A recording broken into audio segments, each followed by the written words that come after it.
3, 2, 1, let's rock. and we're live. All right, guys, welcome back to, I think it's the third installment I definitely think it's a third. the third installment of the Bromigos podcast. 3 times the charm. Yeah, absolutely. So we're back, Martijn, Levy. and we have another cool subject that we really like to talk about. That's close to our hearts. I think close to the hearts of most people on the planet on the face of the earth, and it's about Alcohol. Alcohol. Oh yeah, The devil. the devil. Well, it's maybe, but it's also a really fun devil. It has multiple sides to it. It's, how do you say it? It's like salt. If you put a small amount on your burger, it tastes delicious. If you put it 1 kilogram on your burger, it's a horror story. Oh yeah, definitely. And also a small disclaimer: the weather is beautiful outside today in the Netherlands. We're back in Leiden. We went to a terrace and we had a few drinks.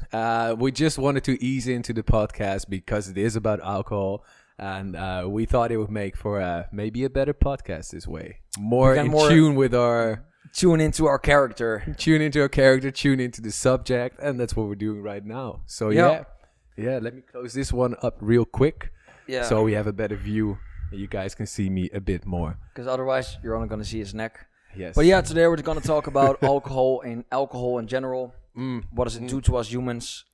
Why do we take it socially, physically? Yeah, and also like because most people know, of course, that there are some like downsides to it, also some benefits to it, and maybe this is all just an hour-long risk assessment, like the pros and the cons list, and like how does alcohol affect our society, or first ourselves, our friends, our family, our society, and maybe some good tips to go about it the right way.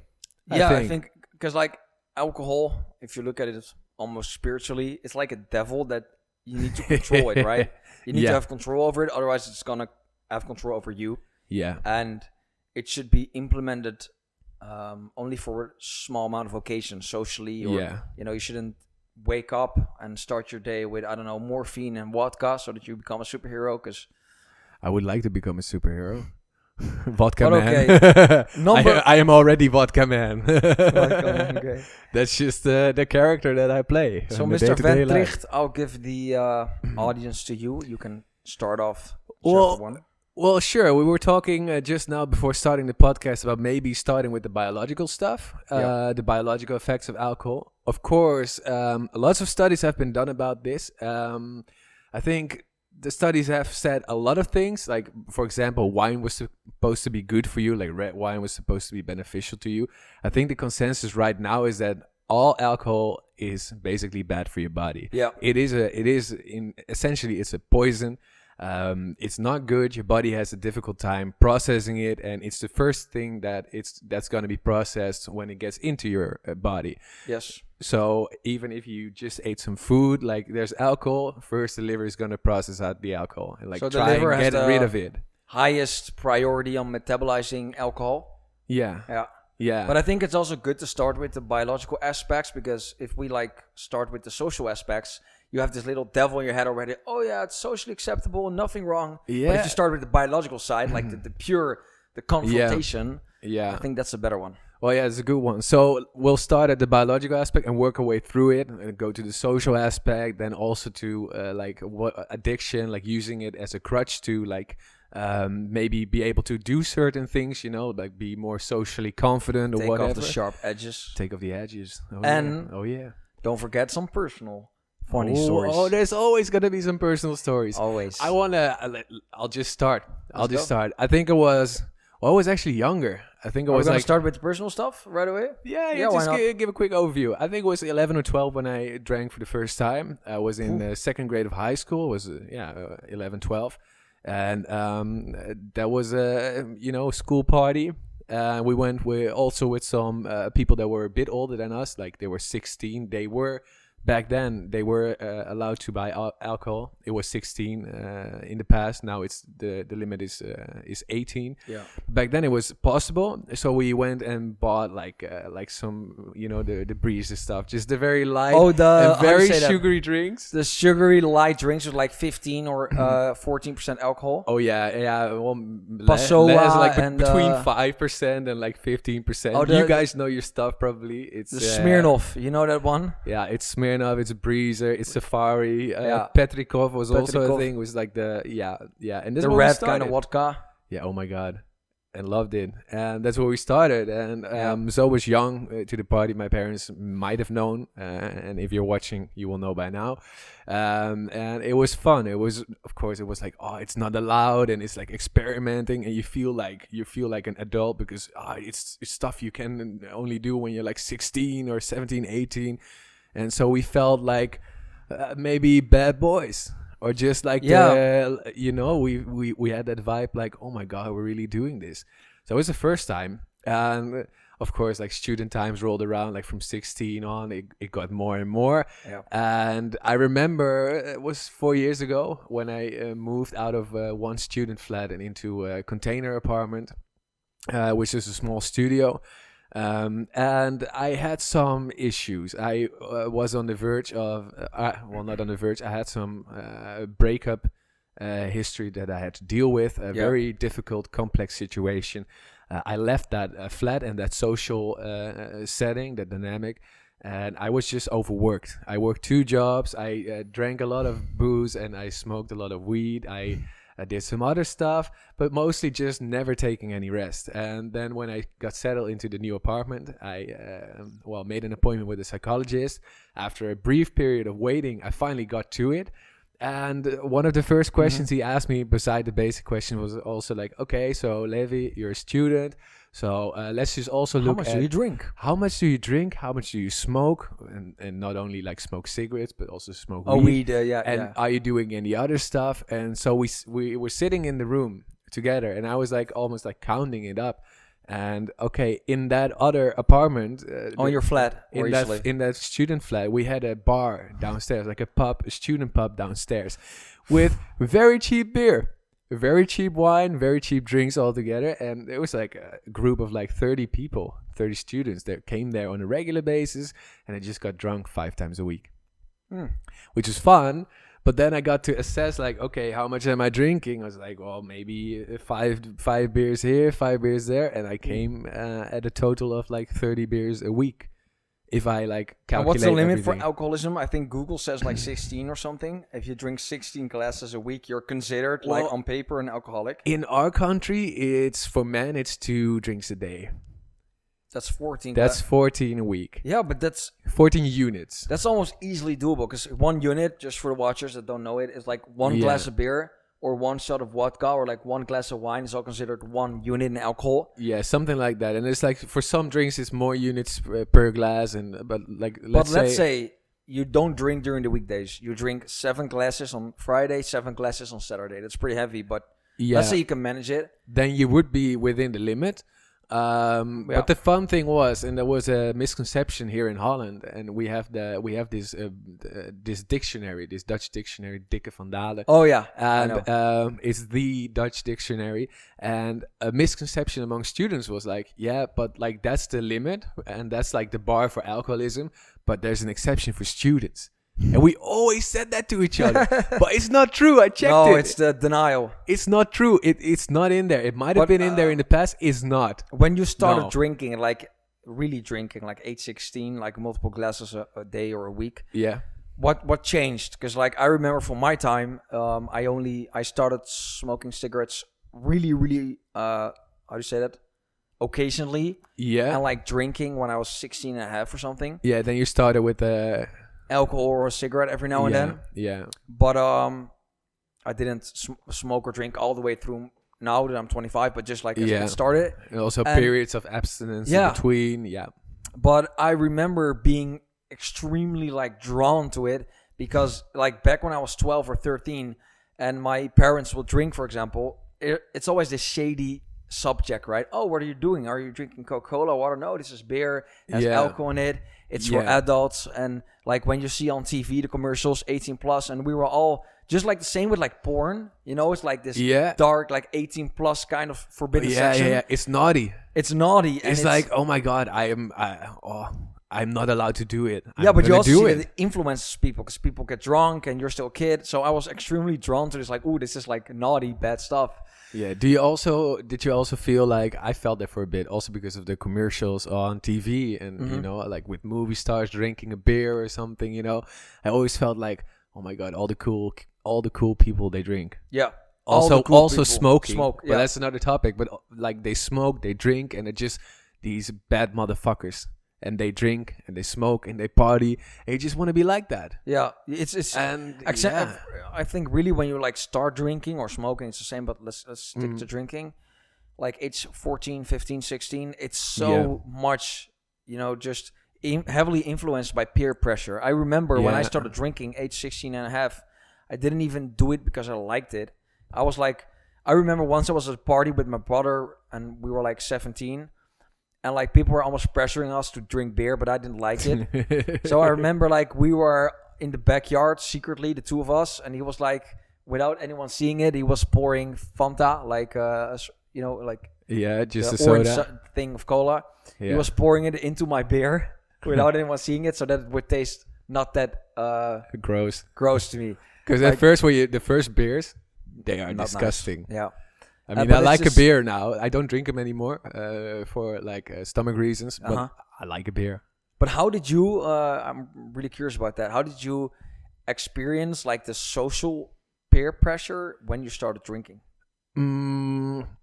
Well, also everyone did it. And you want to enjoy party. And then people are like, oh man, come have a drink. And I was also like really curious to find out like, what does it feel like? And okay, I also drank when I was a bit younger, like when I was 12. And not every day, obviously, like very, just a party here and there. Like maybe a few times a year I drank. Peer pressure, I didn't feel it like that, but it was like you want to join in, and you want to join in with the drinking games, and you just want to, you know, vibe with the group. So you don't want to be that boring guy that doesn't drink? Yeah, and I still have that in some ways. Like when I have a good night with friends, I want to share in the vibe, and you just want to like vibe off each other and just chill and hang out and just feel the energy and just continue that stuff. So in a way, there's still like maybe some pressure to drink, but it's more like I want to drink right now. So I never really felt like I had to drink, but I really want to drink. But maybe that's also the trick that the alcohol plays on you. So yeah, because if you take a look at where we started, like the biological aspect, we drink because of peer pressure, you know. But that's the social aspect, you mean? The social aspect, but like for yourself, was there a biological aspect when you came like in contact with alcohol? You know how it feels, and you started doing it, indulging in it like more and more. What were like the biological mechanisms that triggered the or not alcohol abuse, but like the overload of it for you? What were the incentives, the motivation behind it? Well, let me start with the biological aspects of it. And everyone knows the hangover. I mean, if you have never experienced a hangover, I highly suggest then experience one right now. Just open up that bottle and drink it. But most people have experienced it. It's shit. And a hangover every once in a while is fine. But if you start drinking more and more, you get a bit used to the hangover, I think. So you are more able to handle the hangover because it's just your permanent state, maybe. You get used to it. Yeah. But like the other physical aspect, like the more you drink, obviously, the less healthy you are. And maybe you don't feel it right away because the alcohol seduces or sedates you. Seduces you. It seduced me. You see that bear looking at me? Oh my God. He's looking at me. He's seducing me. It seduced the hell out of me like this afternoon because it was a great fucking terrace and just great weather all around. Yeah. But it sedates you a bit, so you don't always feel it. But I did feel like slow decline over like the weeks. You mean like a graph? Like you drink, then you go like this, Yeah, Let's say this is like your normal level of happiness. You go like this. And then I'm talking about my experience in that flat. I've lived there for 3 years, but I knew the pub downstairs, and I've been there for 2 years approximately. 5 days a week. Yeah, well, I think 1.5 years, not even just under 2 years, like between 1.5 and 2 years. And in the beginning, it started more slowly, but there were periods that it was like 5, sometimes even 6 times a week, just chilling. It was like a second living room. Yeah. It's also but if you take a look at like the biological aspects, for example, what I noticed is if you abstain from alcohol for a long time and then you drink it, you immediately feel the effects, right? Because it's a toxin, you get more into your head, you get slower, and it just feels weird. Yeah. But you mean when you are used to it? And you stop. You have to like also, but when you're used to it, that's a big one too. Like alcoholics that stop, they get delirium tremens. They get like all these visions and these hallucinations, this tremor and everything. They can actually die from it because the alcohol suppresses the brain, and when you stop doing that altogether, then the brain gets overloaded, and you can get epilepsy, all that kind of shit, and you can actually just die.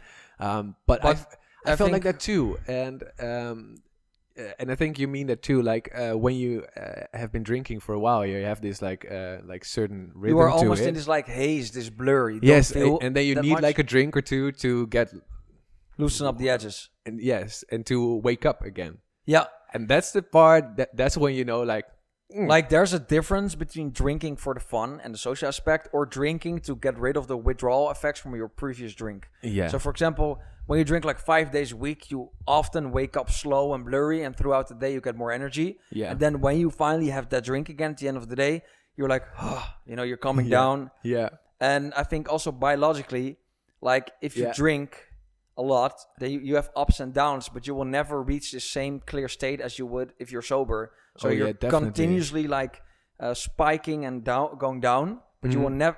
You're still going down. So what I, for example, noticed when I drank a lot, for example, last year, I was at like 15 to 20 glasses a week. Oh yeah. And the sweet spot. A sweet. But it doesn't seem like that much. Two drinks every day. It doesn't seem like that much. But I wasn't doing it. I was like taking 1 to 2 drinks every day. But then also in the weekend, I would like 5 to 10 glasses a day. Yeah. And I really noticed that there's this famous saying that says, you cannot see the picture when you're in the frame. I have the same thing with alcohol. Like if you abstain for 2 weeks, you drink one drink, you're like, you're like so aware what it does to you. And it's not even comfortable because you feel in your head blurry, less confident. But if you drink every day, instead of the alcohol doesn't do something for you, it takes away the sober, blurry state. Yeah. So you go back into the like. I think you get me, right? Yeah. Because you when you abstain for a while, then that first drink is gonna hit you because you're really sensitive to it. Yeah. There's no like trying to like drink away like a hangover or whatever, like a blurred state, and there's no tolerance anymore. So you feel it immediately. It hits you. Yeah. But I think also if you drink a lot, like looking at the body, of course, alcohol is a toxin, so it like your energy goes down, your sleep gets less quality, but also your brain hormones like serotonin, dopamine, endorphin, they all go down. Alcohol like draws them. Yeah. And in a sense that if you wake up with a hangover, you are low, and then you drink again, you go up. So it's almost, I think alcohol can make you almost dependent on the substance, looking at the physical effects it has. It takes away something, and then it restores something. It's like with cigarettes. Definitely. How do you feel, by the way, about because some people are maybe really introverted, they seek less social interaction. Other people are really extroverted, so they seek more social interaction, maybe more group interaction too. And they might be don't know, more prone to drink because they just have a lot more social or bigger social life, a lot more like people they meet and hang out with and whatever. I'm wondering, how do you feel about that? Because I know we both enjoy drink, but we're not insanely introvert. No. But that's why, like, we enjoy. We enjoy a good social life. But where's the balance? Where's the balance for you? The balance for me is just drinking a few drinks just for fun. Of course, you will feel it, but you don't drink to numb or forget or get out of a downward spiral or anything. You do it because you've done that before. No, I didn't do that myself. If I felt bad, I never grabbed the bottle or anything. Like I wasn't that kind of person. No, I have done it. You did it, but I think for me it didn't help because then the next day you feel even shittier. But what I do notice sometimes is that not if you drink again. That's the loophole. That's the loophole. It's a golden loophole, people. I remember most parties just drink for fun, entertaining purposes, social purposes. But I also had definitely, like in the past, had days where I just felt like, okay, I'm on this party right now. I'm feeling kind of introvert. I need to lower my filters. I'm just going to grab a few drinks, get the sharp edges off, and then I'll feel... It's not more confident, but your filters are lower. So instead of getting more confidence, you get less unconfidence, if you get what I mean, right? Yeah. So because I never felt... I get it, because when I felt a bit down and I started drinking, I just felt like I gave less fucks. But it didn't mean like I was more confident. Yeah, it's just... I still wouldn't maybe go out there like this, but I would be more okay with... You're feeling shitty because I felt less of it. I felt less of being of not feeling good. I felt less of that feeling. So you're of course when you're in a social situation you're judging yourself. So maybe if you drink you're not judging yourself that much, or your filters go lower. So you're not filtering out anything. Oh, do I look awkward? Is this weird if I say this? So you have more room for confidence. But that's like the exact same thing with dates, right? If you're dating, most people prefer like a drink or 2 or 3 to get like a bit loosened up, lower the filters, get more confident. And what I, for example, do notice, if I go on a date and I'm sober, you know, which I'm doing right now, it's a whole different experience. Like it's not awkward, but you are like sober, like 100% sober. Yeah, but it's nice too. It's really nice. It's nice too. Really, it's just a different date. But it's nice. What does feel great is that you can be imperfect because your filters are different and you're not loosened up. So you're just completely yourself. And if you're okay with that, which I am, which most people are, I hope so. It's another, I don't know, it's a different experience. And it also feels cool to be able to date like that sometimes. But to get back to the alcohol part, do you feel, because I feel there's like, 2 things can happen. Like when I don't feel good, you know, when I have like a bad period, like a bad, you know, it just it's not your day or it's not your week or whatever. Or your year.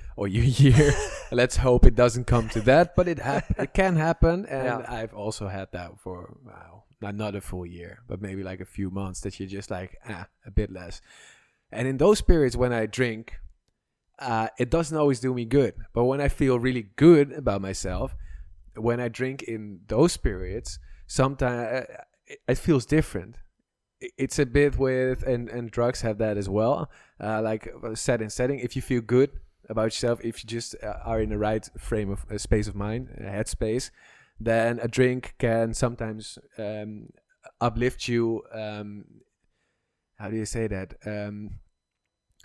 Exaggerate the feeling that you already had. While when you're maybe drinking because you're stressed, or maybe you don't feel good about yourself, or you're in a bad place in life and you drink, then it's more like it can drag you down as well. I think that's also why you can say, for example, in Dutch they say that a lot, that a drink, it falls right or it doesn't fall right, it doesn't going right.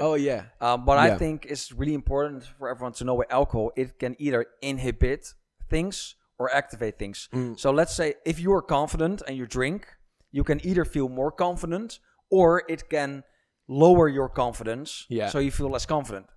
But the risk is, let's say you feel shitty and you drink, you can either feel more shitty or in most situations, you will feel less shitty. And that's why you also feel more confident. So it can go up or down. And that's, of course, also depending on what kind of person you are. Maybe your genetics. The setting also. Because that's an interesting side fact. They research alcohol. And for some people, it acts like a downer. And it just like, it relaxes you. It gets you like chilled out and stuff. But there is a part of, or a group of people, and I don't know how big the group is, how big that percentage is of all people drinking alcohol. But for them, alcohol acts like a stimulant.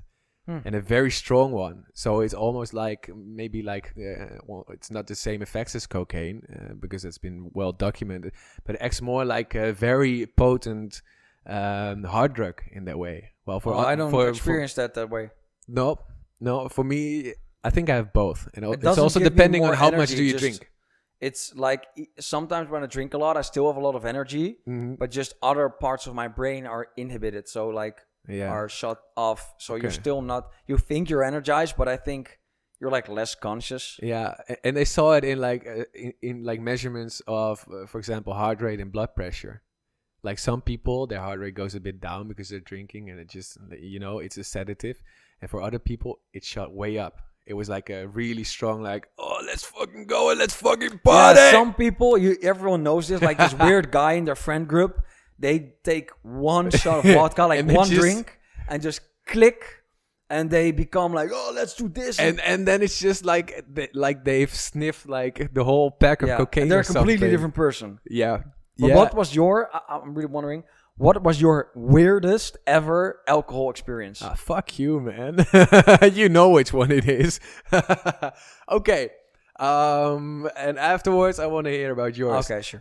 The weirdest one was 3 years ago, 2018. I had just started working at a new company. Actually, last week I hung out with two old colleagues of mine. Yeah, I don't want to name the company, but you know the company. Yeah, I know that one. Yeah. And I started beginning of January. And I also started with a dry January.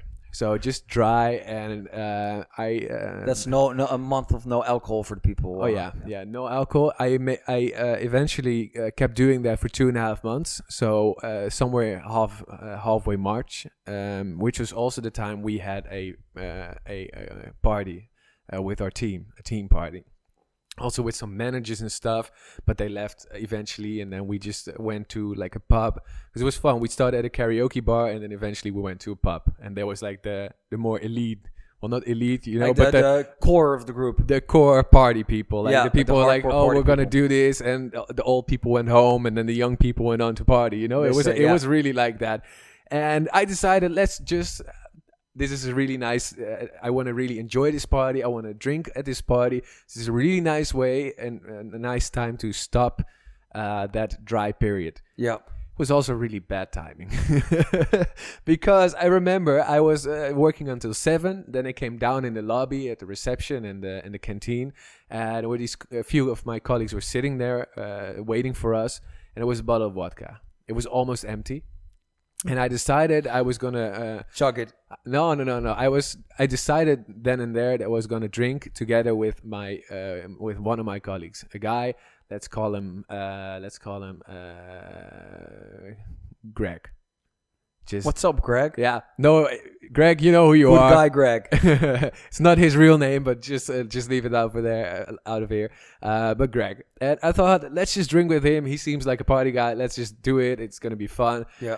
I did not know he was the party guy. And he really liked to drink. So we started up with 2 shots of vodka.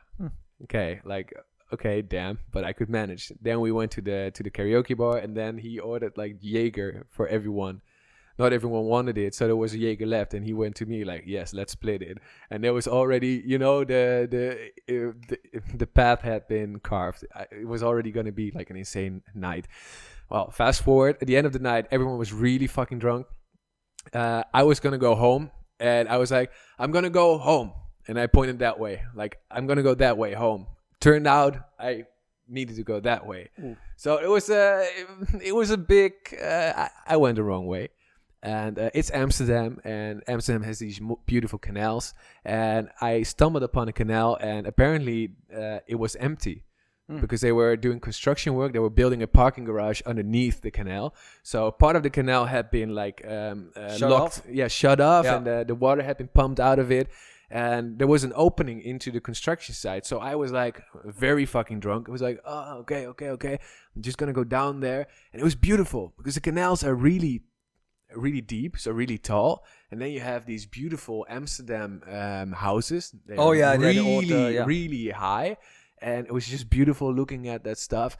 And there was also, it was a construction site. So there were like digging machines and some other machines. Grave digging? Yeah. Digging up people's graves. I felt like digging my own grave after that. No, but like these digging machines and some other machines and tools and stuff. And I wanted to take a picture because this was an insane moment. And I wanted to like tell other people the story. That you did that, like, oh, my drunk story. And I was blackout drunk. I was really blackout drunk. I don't remember a lot from that night. But my phone died. So how do you tell people this really happened? Well, take a memorabilia. Take something. And I looked around and I saw a pair of gloves and I saw like a construction helmet, a beautiful white one. And I had my bag, so I was like, okay, I'll take it as a souvenir. That was a really smart move. And then I walked around for a bit and I walked to one of the digging machines, not grave, but like a digging machine. And I stared inside of it and I just tried the lock of the door and it opened. Yeah, if you're drunk as shit, you're like an adventure and you like a story, you're going to try it out. So I went inside of it. I sat down and I looked around the cabin and what did I see? I saw keys. Still inside the machine. I was like, oh my God, this is like a golden ticket. I see keys in this machine. I got to turn it on. So I turn it on, not knowing that my elbow was rested on the horn. So while I turned it on, it went at 3 a.m. in the morning. And just I woke up everyone. And I saw people outside, like in the windows at the top floor of the building. And I was like, fuck. But I turned it on and I tried it, like moving it, and I tried to dig, but it didn't work. Apparently, I missed some button or whatever. And no, I went out and I took the key with me. And I went out and I went walking, and then suddenly I saw in the back of my head, I saw a police car driving over the bridge, like a bridge over the canal. And I was like, okay, fuck, I'm done. So I tried to get out the same way I got in, the same entrance. But it was a canal, so it was too steep. So I couldn't climb up. And it was only one way out. And you guessed it. The one way out. Who was standing there? The police. And so they took me in. And it was a sobering experience because I got caught. And they were like, I was like, okay, sorry, blah, blah. And just like immediately cooperate, And then they asked me, like, can you open your bag? And I was like, yeah, sure. Because I totally forgot that I had the helmet in there. I had the helmet and the pair of gloves in there, and they saw it and they were like, yeah, you're coming with us. And I was like, fuck. So yeah, I got to spend a night at the police station. I put in my fingerprints, everything, had to give a statement. I got lucky because there was a lot of shit that I could be processed for. Trespassing, theft. Yeah, there were actually 5 things. It was like a theft, obviously, trespassing, drunkenly disorder, joyriding, and of course sound noise. Oh yeah, sound disturbance or disturbance. So I got off with a light fine. It was like 104 euros, including administration cost. And the judge said, okay, this is your first time, so we're not going to process you like officially, but maybe don't do it again. But what I find really interesting about the story, like alcohol is almost an epidemic in youth and adolescents. Yeah, but it's difficult because it was a really fun story and I still love telling it. Yeah, but it's been 3 years. The point I'm trying to make is like, so everyone gets too drunk once in a while. Yeah. But like, even though it's a funny story, rationally, like what went through your head when you were at the police station? Like, you can be like, oh, it's funny. I mean, you should have like this inner voice, right? That's telling you like, hey, maybe I should quit drinking so much. Or like, was it a wake up call for you, or did you have that on other occasions? Well, in a way, yes. I felt a bit embarrassed, but then I figured I'm going to own this story and just tell it at work. And I did. And we still talk about it from time to time, just that night, because it was just a fun night. But I did feel, well, the thing was I just had a dry 2.5 month period. So it wasn't like I was out of control. Mm-hmm. It was just like I wasn't prepared. I drank too much. I was having too much fun. And then that shit happened. So I didn't feel any guilt. But I was like, I won't do it again. Like, not like this. Like, I'll try and keep it a little bit more, like, normal. And so, like, and if you find look at my it, limit. Like, the party, so from a social aspect, basically, alcohol is accepted as normal. and lots of alcohol almost abuse also. Mm-hmm. So you would say you drink not only because of the biological perks, but also because it's socially more fun or something? How do you see that?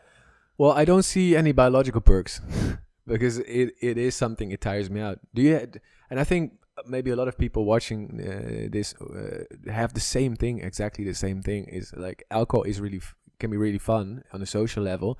But let's say I work the full week. I have a full work week and I am really clean, but I am still tired in the weekend because I work the full shift, and then I go drink, and the sleep I get from the drink is also not really refreshing. No, so you don't socially it's refreshing, but biologically But it's because not. everyone does. If nobody would drink, it would still be fun. But it's because everyone do it. Everyone does it. Yeah, but it's also like some inhibitions get loosened up. Yeah, you do So there's lower your filters a bit. there's stories out there that would never happen if no one drank ever. No, but I think also with alcohol, what a huge influence is. I think that's why most people have lots of trouble with it. Yeah. Is like if you're, for example, disciplined during the week, and then you're drinking on the weekend, you forget about your thoughts and work and everything. You just, it slows you down. And I think a lot of people, especially people that have a lot to do in normal life or things on their mind, when they drink, they kind of cool down, relax, they forget a bit about it. But I think that's also a big risk, because then you tend to drink more and more. Well, you got to do it the right way. And what's the right way? Well, don't do it too much. But what is too much? You see, it's there's no straight line. Too much. No. Should you have borders for yourself, or? Well, you can try and find a border. Yeah, you can try and define like a boundary for yourself. Like, okay, this many drinks a week, or only in the weekends, or maybe if I do drink during the week, during the working week, it's only going to be 2 drinks max.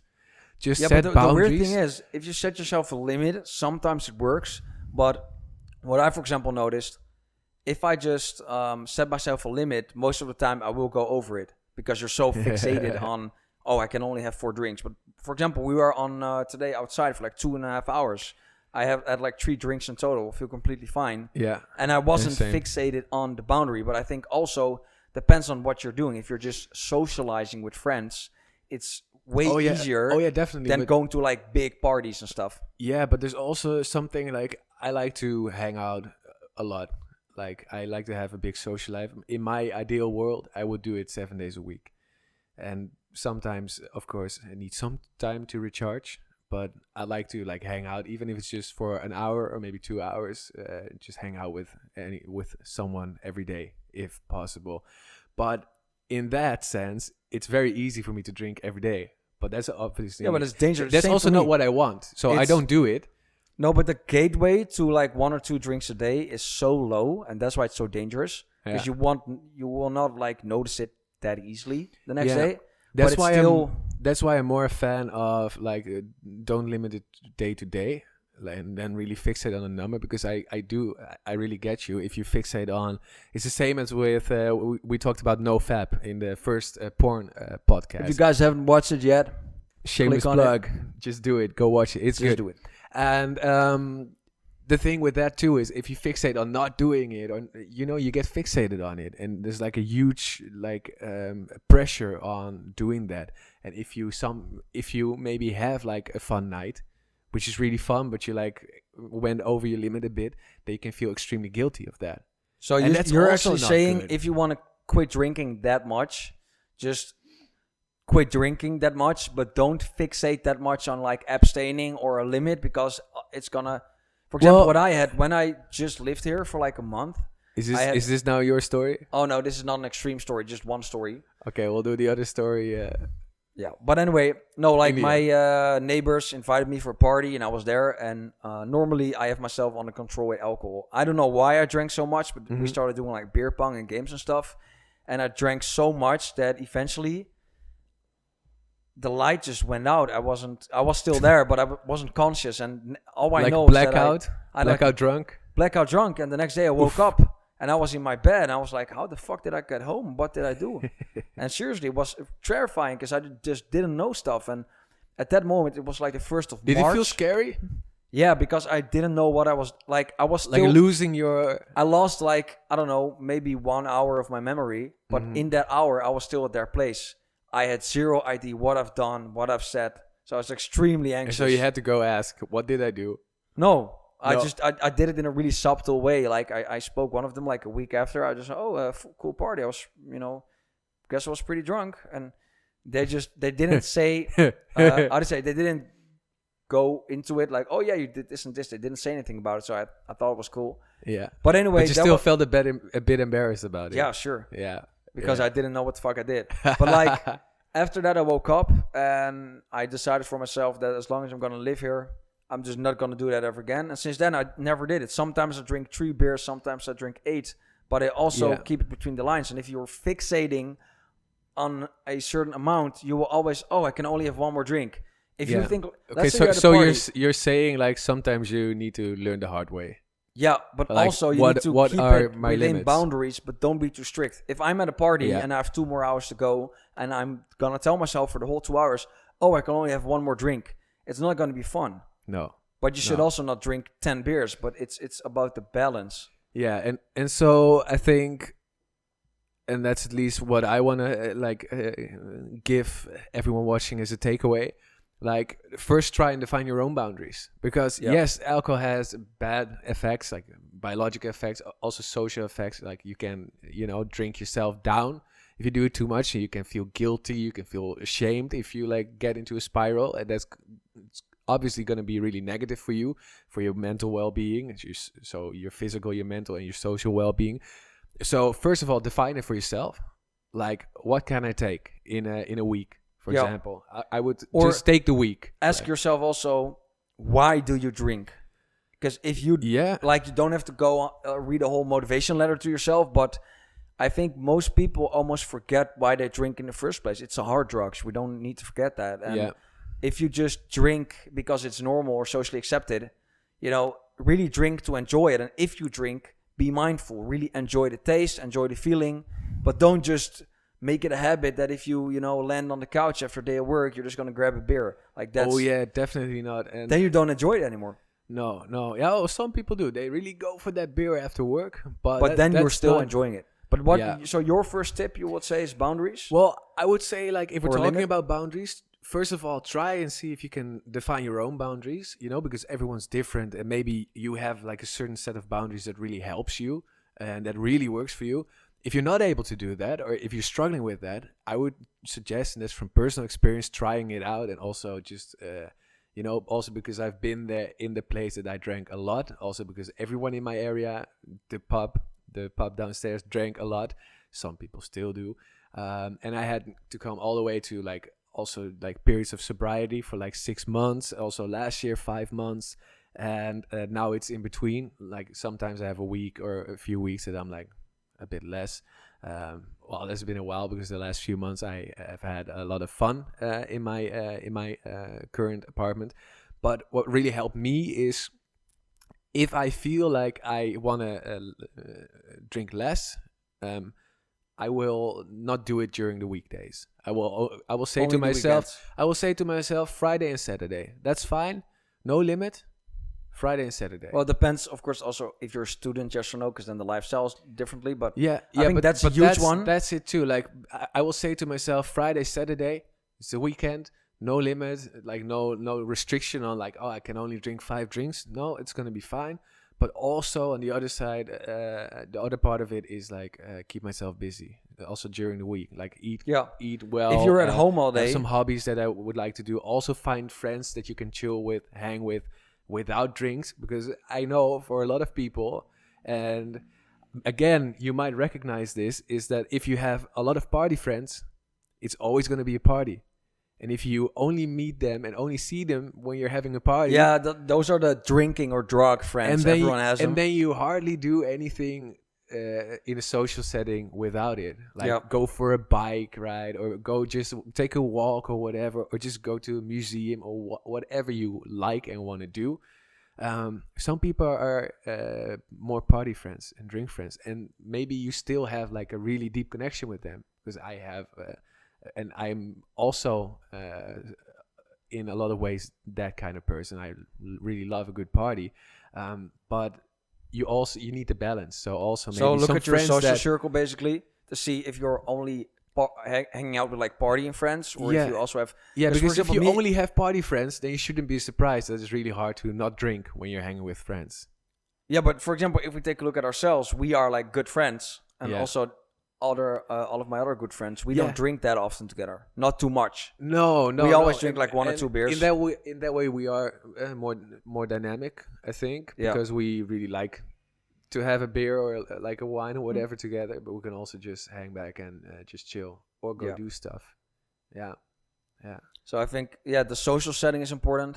Also setting limits for yourself, but also don't be in denial. Like, I think a lot of people, especially our age or students, they are like drinking so fucking much, but they just don't. I think they're not aware of it. And again, the dictionary exception, like, students are exempt from the rule. No, but it's not true.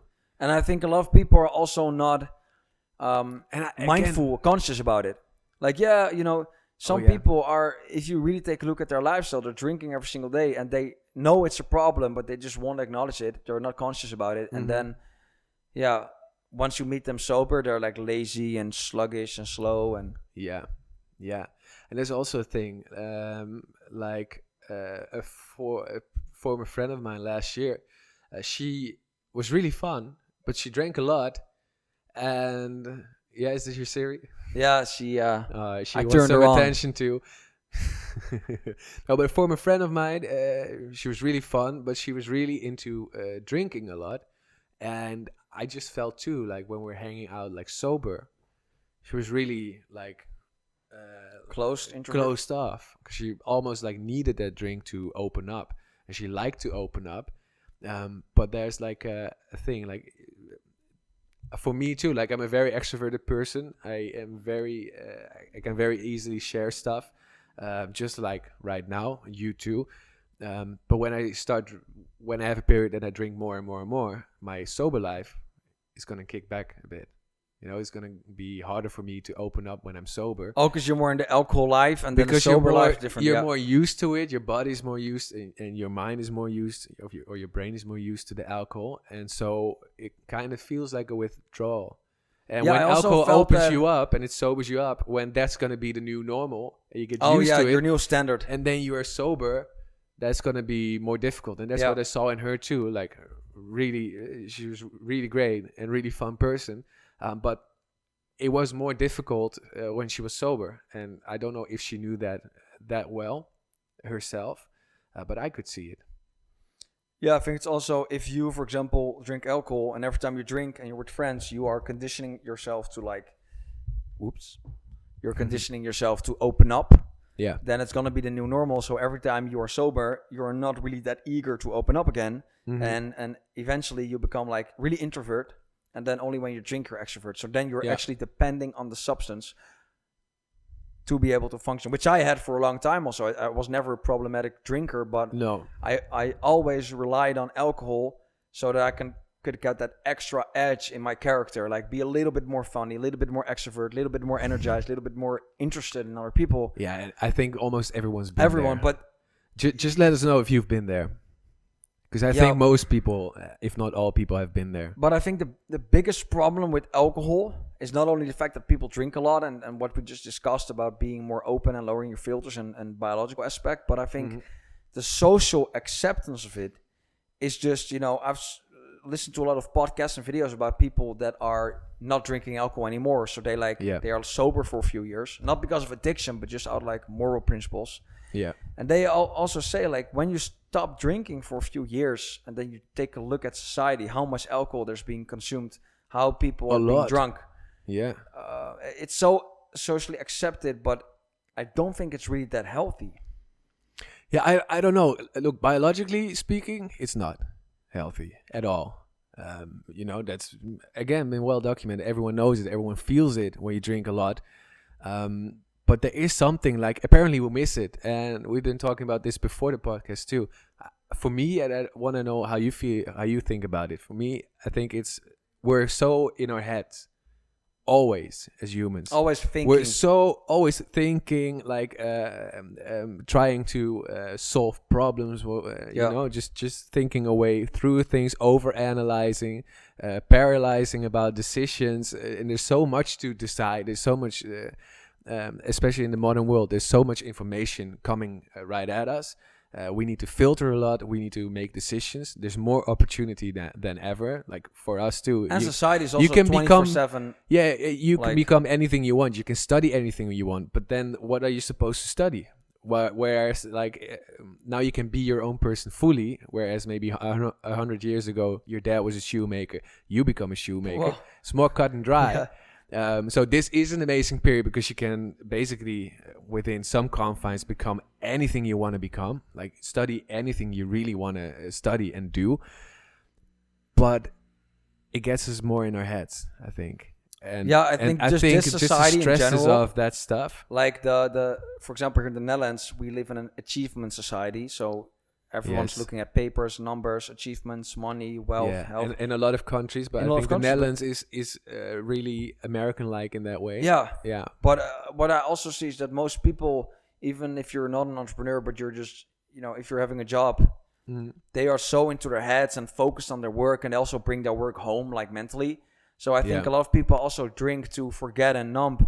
Like you had such a busy week, you're just, okay, one drink to just. I think it gets us out of our head. And it turns off something. Yeah, and definitely. But like we are missing the switch to relax. Yeah, if you drink and you relax, that's okay. But if you never learn to relax without alcohol, that's where you become dependent. Like alcohol relaxes me. Relaxes me. But if I meditate or take a hot shower or go get a massage or anything else, it also relaxes me, but in a different, more natural way. Yeah. And if alcohol was your only sedator, then we got some bad news for you.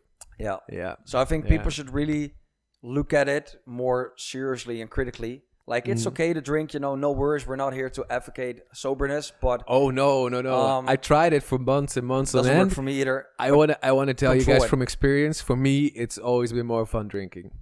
What, for example, is funny if you drink a lot is to just, as a social experiment, for example, go to a party sober. I did that, horrible.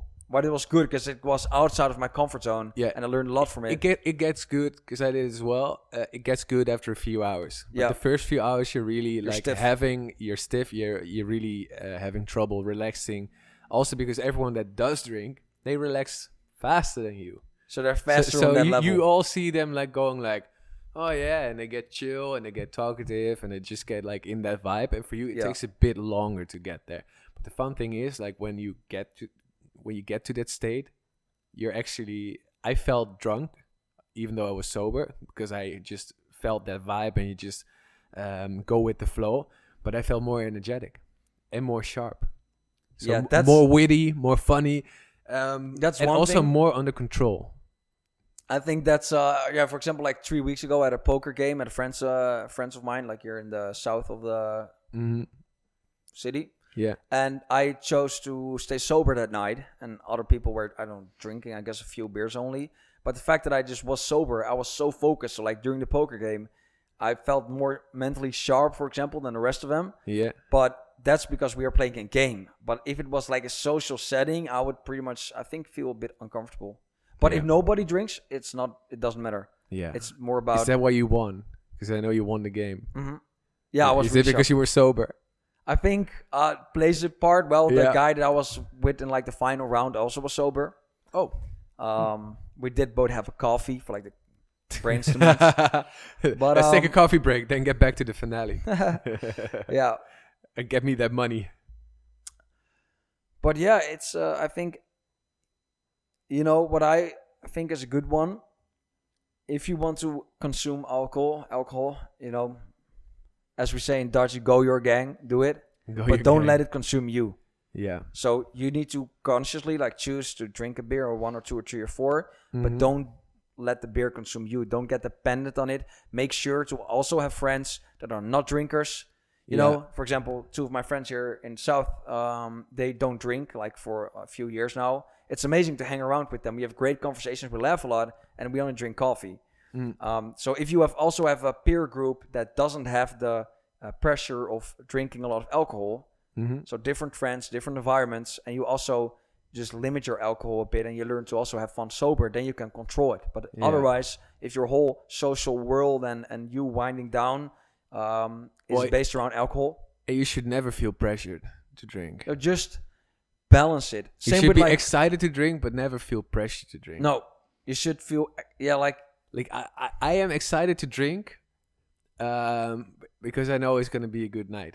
Yeah, and that's how I like to drink. I know it's gonna be fun, and I just like to have fun, and that's the way I go about it. Like not like I have to drink in order to get to this certain state. No, I'm at this point. I'm already good, but I just want to have a good party. Yeah, basically. I want to close because I think we're almost at the hour mark already. Yeah, it's going fast. It's been a fast one. Yeah. Your story, because you also had like a fun, I shared a lot of that one. Yeah. The digging story. Okay. I want to hear from you. Ladies and gentlemen, welcome to Alcohol with Martin. No, it's a pretty funny story. I guess I was at around age 18, 19, back in the day when I was like an insecure little kid. And I was just drinking to, I don't know, lower my filters, to forget. No, but like I was at this party of a friend of mine. Like it was 1 hour away by bike from my home. And I went there with the bus and I was there and I was drinking so fast. So like I was completely drunk and everyone was like, I was fucking up the party. Like seriously. Oh, really? So at like 5 a.m. Were you like the annoying drunk guy. Yeah. And at like 5 a.m., I couldn't take a bus home anymore. So he was like, okay, you can lend my bike and just cycle home. It was like an hour. I had no Google Maps. They lent you their bike? Yeah. I had no Google Maps, no geographical insight, nothing. So I didn't know how to go home. So basically, like if you have my town here and his town here, there's like one road where all the cars go. And then you have all little cycling paths like going around it. Yeah. Yeah. So there's like a straight way with the car and like a more puzzled way with the bike. So basically, I was like, where the fuck is the bike way? And I only saw the big car road. So basically, I took the bike. How do you call the safety rail you have where you can bump against on the side Let's of the road? just call it a safety rail. Yeah, safety rail. On the side of the road. Yeah, so I was like not on the car side, but on the mud side of the safety rail. I was just walking there with my bike for half an hour into the mud, freezing cold rain. I was just brain dead. Like, and you were just lost. Yeah, and I was like, okay, if I finish this road, then I'll be home. But it takes like 3 hours to walk. And like after like 40 minutes, I became extremely cold. I was like, what the fuck am I doing? So then I went back and actually I made it back to the address of the party and everyone was sleeping. So I dumped his bike in the alley. I forced his back door of his garden, like just kicked it in. How did you kicked it in? I kicked it in. Then I found like this garden set with a few pillows on it outside. I slept on them. Nobody heard me. And 7 a.m. I woke up again and I left.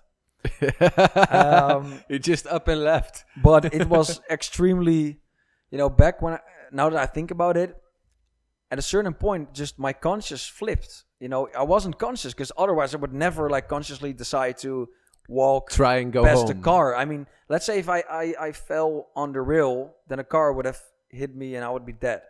Yeah. I was just literally walking on the edge. And I just had you no like clue living what I on was the doing. edge. Living on the edge, yeah. So I was extremely ashamed of that. And also, like, the guy that hosted the party was also in my class back then. So the whole class knew that I was, like, being a drunk. So, like, my social status, if I had any back in the day, was gone. So that was pretty awkward. But after no coming back from that shit. No coming back from that. But yeah, after that, I pretty much decided to never drink again because, just my feet and my socks and shoes and pants were soaked in mud. Yeah, and still here we are. And I also destroyed this whole garden set. Everything was mud and ripped and everything. Are you for real? Yeah, man. Oh, man. Yeah, so after that, I decided to not drink so much You again. were the great friend. Yeah. Thank you for your hospitality. Alcohol, thank you for your service. If you control it, it's good, but don't mess up. Okay, that's a good story. Nice. Yeah. Yeah, it's almost the end. Well, but that's, again, it's a good story. And that's my main point with drinking. Like, moderate, drink moderately, keep it under control. But there's also, that's my personal philosophy. You should go too far sometimes for fun. Sometimes, because the stories that you get out of it, they're amazing. I mean, these are stories that they used to be embarrassing, but now they're fun. And now you just look back at them. Machine, for example. Yeah. You look back at them and you just think like, oh my God, that was me. That was fucking funny. And it is a story you will carry with you. And maybe when you're old and you have kids, you have had kids and you have grandkids, you will someday tell your grandson or your granddaughter like, back in the day, we did some shit. So you can't go too far, but just go consciously too far. I think it's better if I drink 10 beers and I become drunk. If I plan it, because I know it's going to be a huge party and very late and very long, it's better than just don't plan it and then you drink too much, but then you're also not conscious about drinking too much, and then it hits you different. Yeah. If I know I'm going to be drunk, I can manage it way better than if I'm like, you just when sit it's like on the spontaneous. Bench. Spontaneous, like the man with the hammer, like it hits you in the head. You're just like blackout drunk. That's not fun. But that's another, and one of the final good points that you make is that also look at your schedule. Like if you have important stuff to do the next day, try and not drink as much. Like if you know there's going to be a party, try and keep the day after clean. Like don't plan too much shit or don't plan too much important shit, because you just know it's going to be, probably you're going to be hungover and you need some rest. And also when you know you have like the time to like recharge and to recover, that's also going to make the party or whatever you're going to do the night before more enjoyable, less stressful. You can enjoy it better. That also puts you in a better vibe, and probably that way you can manage it better. Drink with in Dutch we say voorbedachte raden. Drink with a plan in mind, calculated anticipate drinking on it, calculate it, consume it, but don't let it consume you. Also look at your peer group. Don't feel pushed to drink. Do it because you like it, not because you need to. And also I want to add the last thing that I really want to add is every once in a while look at it. Like I think not every week, but every once in a while, every few weeks, every quarter or something, like 3 months. Or I do it more often. Every few weeks, I'll ask myself like, okay, the last few weeks, have I been drinking too much, or is it okay? Oh yeah, when you text me, hey Martin, I drank 5 times this week. But that happened a few weeks ago. Yeah, and it was a fun week. But then I did, like, it was a really fun week. But then I also knew, like, okay, let's tone it down a bit. But that helps me also, like, keep it in check. Because yes, it's fun, and I like that side, but I also have other responsibilities, and like try and also in trying to live the best or the life I want to live, I want to keep that stuff in my life. Yeah. But like manage it. So every once in a while, just ask myself, okay, how's it going? Not only I do it with basically everything. Not only you just reflect on a certain period. Yeah, it's not only because it's drinking and it might be dangerous or addictive, but also with other stuff. Like, okay, how am I doing in this department? How am I doing in that department? Oh, I'm actually, for example, doing that a lot. Yeah, how are you doing diet wise or exercise wise, drinking wise, social wise? Like, am I having enough social contact with people? Just a monthly checkup or something. Yeah, a bit like that. Like, how do you feel? And how is my finances going, my sales, my work, my friends? How have I been spending too much or too little time on the people I like? Yeah. How much have I been drinking? How's my sleep, my stress levels? And also exactly some things like the addictions or just the addictive substances. The devils. Yeah. Keep them in check. Manage your devils. And that was it. So if you have any comments, questions, anything you would like to add, also, if you have some good, juicy stories, please share them with us. We'd love to read them. Because it's a really open subject. I think there's nothing to tell or to not tell about it. Hey, what's not to love about a good drunk story? Well, if you guys don't mind, I'm going to grab a drink. Yes. Bromigos out. See you later, Bromigos. Bromigos out. See ya.